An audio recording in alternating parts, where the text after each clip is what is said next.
I did want to talk a little hoops.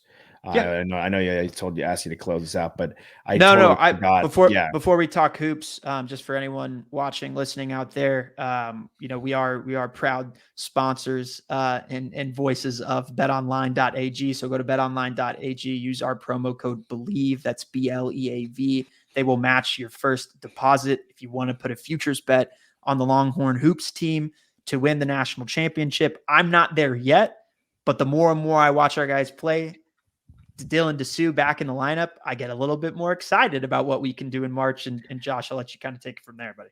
changes absolutely everything for our team. First of all, here's the deal. If you bring in 5 transfers on the football side of things, let's say you bring 2 on offense, 3 on defense. There's 11 guys on either side of the football, and there's a lot of subs. So working those guys in, getting them acclimated to your culture is completely different than basketball. Basketball, think of all the transfers we have. We have Shedrick. He's coming in. He's brand new. He's getting valuable minutes. We have Abmas, who's a tournament darling, but he's still new to playing teams like this day in and day out. He's a transfer. Weaver, Onyema's a transfer, and Horton's a transfer. We have 5 transfers in our rotation, 2 of them starters. All right. And we had Dylan Disu's our best player. He just is. Right. So we don't have him cooking either. So we had to deal with that at the beginning of the season, and we played some tough games here and there. And you're going to take your lumps. Like, look, UConn's a juggernaut, and that's just the long and short of it. Our And we two played losses are top 10 teams. Exactly. So I think people were in panic mode. Here's what I'll say about RT. We have to give him time. It's his first full season as our head coach. Yes, he took over last year, but it's his first full season as our head coach. He's recruited his ass off. He's got 3 top 50 recruits. Obviously, Trey Johnson's a top 10 recruit. So that's coming in next year. He's got a good foothold on a high school, despite losing out on Ron Holland. Everyone was ready to knock him off for losing Ron Holland. Guess what? Unfortunately for Ron Hahn, and we always root for players, that's looking like a bad decision. He probably would have maybe benefited to come into Texas, right? He's not playing well in the G League. His stock is dropping. Dylan Mitchell this year is a completely different player. He's second in the Big 12 in rebounding. It's not like he's a 7-footer. He's aggressive. He's playing strong defense. I would love it if he developed a 3-point shot or really was a serious threat in offense. He's just not that guy right now. But his energy is really helping the team combine with Brock Cunningham for our forwards. And that's a really good starting lineup in our forwards. And you have Disu back, and Disu 9 of 9 from the line. It completely opens up the game for Abmas, it's not all on his shoulders to rip threes, try to facilitate. He's able to actually be a point guard, opens up the court. It creates more parity in our offense. And having a guy like Disu, who in the second half and into the tourney last year was reborn and was the guy we actually recruited him from when he was a transfer from Vandy to B, and to see him come back in his first game and drop 17 points and again go 9 of 9 from the stripe, like that's exactly what this team 20 minutes. It's exactly what this team needed. And we put up 96 points against LSU. And was LSU a top 15 team, top 25 team? No. But they are a full-blown D1 SEC team with good players on it. One of their guys dropped 33 points.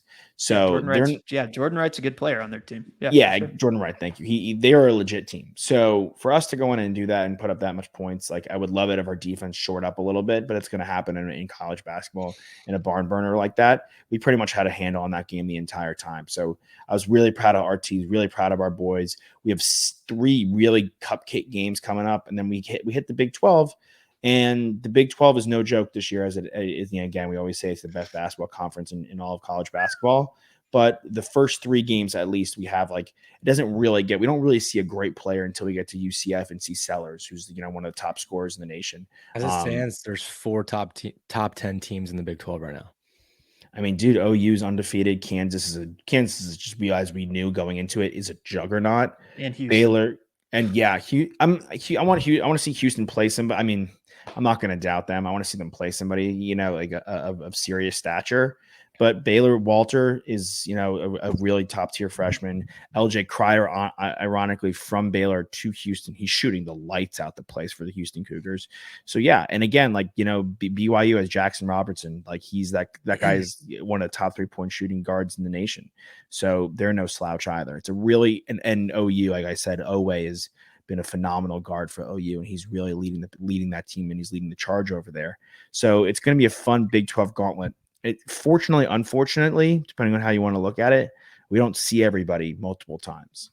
I believe we only play Kansas once because of the added teams to the Big 12. We can't play every team twice. So I we'll believe play we just Houston play twice though. Cool. All right. I'd rather play Houston twice than Kansas twice, to be honest. And we We're trying play to we stack play things. and we play Oklahoma twice And Baylor twice. and Baylor twice. Yeah. Okay. But I'd rather play them twice than Kansas twice. The Kansas, I believe, is probably, I think them and UConn are the two best teams in the nation, ultimately, I would say. Yeah. I mean, there's a lot of college basketball left to be played. To me, I mean, we played one of the best teams in the nation that handed us our more drastic loss than UConn did. Marquette is a really good basketball team. And they have my favorite guard in the NCAA. Tyler Kolek is phenomenal. The Shaka revenge game. Yeah. I mean, Shaka just loves those Northeast mid-major teams. Like he just knows exactly what the recipe is to make those teams successful. But yeah, I mean, Josh, one name you didn't mention who I'm excited. He had almost 20-point game last night. Tyrese Hunter, right? Who was really hot in the Big 12 tournament last year when we played tremendous basketball for us during our Elite Eight run, and will need to be one of our best point scorers and 3-point shooters on this team to make Max has been our best player, in my opinion, up until now. And he's been asked to do the most. And I want to see Tyrese kind of re-grip the reins a little bit. And I almost want it to be a competition between the two guys. But last night, when you get 39 points from both your starting guards combined, that's great in college basketball. It's hard not to ask for more. But Disu being back and those transfers really finding their footing and knowing what the rotation is and knowing who does what on this team. It's gonna make all the world's difference. But Dylan Mitchell, excellent decision to stay. You're right. Excellent. He's not a tremendous offensive basketball player, but I can tell you what, I absolutely know that he was working on his game because he is a better offensive player and a more confident offensive player with the ball in his hands on offense this year in comparison to last year. It's not just rim running. It's not just fast break dunks and layups. It's not just offensive putbacks like it was last year. He has added and developed, and that's what happens when you stay. He could still throw down with the best of them too. Yeah, he's a great. That windmill that he had was sick. He's a ridiculous athlete. Yeah, I mean, I was remiss in mentioning Hunter. Having a guy like, and I'll close out with this. Having a guy like Disu really, I want to emphasize it, opens up the court, so it allows our team to really shoot the three ball. We want to shoot threes, fine, but having a guy like Disu, and no offense to Shedrick, who's a fine basketball player, but if Disu's in the middle of the paint and he's in the inside, you have to respect him. He's a guy you have to respect because if he gets the ball, he's either going to score or he's going to get to the line. And we saw it last night how good he is from the line. Yep. He's a guy you have to respect his offensive game, and that opens up the rest of the team from behind the arc. And we saw it last night. We shot the lights out the place. One more piece of recruiting news before we leave, please. Imari Winston, he's a tight end, 4-star out of Calhoun, Georgia, making his decision today at 5 p.m. Eastern. It's between us, Ohio State, and UCF, and we're the Cristobal favorite right now. So let's hope we add another tight end. I mean, as we know, Jachavian Sanders was such a huge addition to our offense this year, and if we can continue to turn out guys, who can pass ball or who can run block and catch passes, it would be huge for this program. Look, man, absolutely. I could tell you why Texas. How about you tell me why not? If you could tell me a couple good reasons why you shouldn't come here, easy money sniper.